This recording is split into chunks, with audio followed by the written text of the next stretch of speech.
নমস্কাৰ। আজি এটা খুব সুন্দৰ মাছৰ ৰেচিপি এটা আপোনালোকৰ লগত শ্বেয়াৰ কৰিম আৰু মাছৰ ৰেচিপিটো মই ৰঙালাওৰ গুটি আৰু মগজেৰে বনাইছোঁ। আহকচোন দেখাও আপোনালোককো মইনো কেনেদৰে বনাইছোঁ।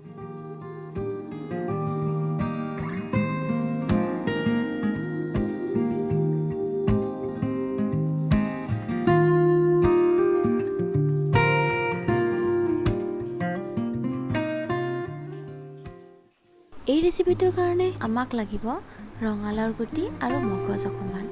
মগজখিনি অকণমান সময় পানীত তিয়াই থ'ব আৰু এনেদৰে মিক্সিত মিহিকৈ পিচি ল'ব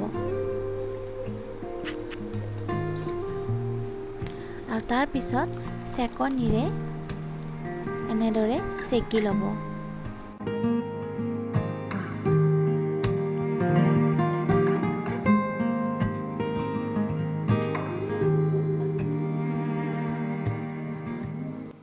আৰু এইফালে মই কেৰাহীত আলু কেইডোখৰমান ভাজি লৈছোঁ।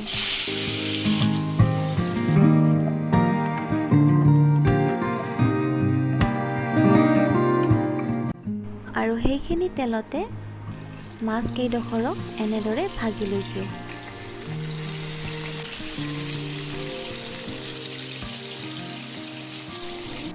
আৰু এয়া মাছখিনি ভজা হৈ গ'ল। এনেদৰে ছাইডত থৈ দিছোঁ আৰু এইফালে তেলত শুকান জলকীয়া, এখিলা তেজপাত, পিঁয়াজ অকণমান দি ভাজি লৈছোঁ। অকণমান ভাজি আদা নহৰু পেষ্টখিনি ভাজি লৈছোঁ একেলগে আৰু তাৰপিছতে দিছোঁ জিৰা গুড়ি, ধনিয়া গুড়ি, হালধি, নিমখ, শুকান জলকীয়া গুড়ি দি অকণমান ভাজি এনেদৰে চেকি থোৱা ৰঙালাওৰ গুটি আৰু মগজখিনি দি ফ্ৰাই কৰি থোৱা আলু কেইডোখৰো দি দিছোঁ আৰু লগতে এটা কেঁচা জলকীয়া দি 2 মিনিটমান সময়ৰ কাৰণে এখন ঢাকনি মাৰি থৈছোঁ।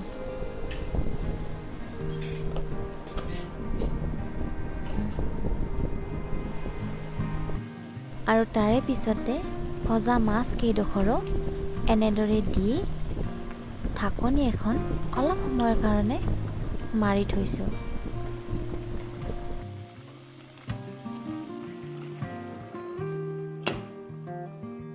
আৰু এয়া আমাৰ ৰঙালাওৰ গুটি আৰু মগজেৰে বনোৱা মাছ ৰেডি।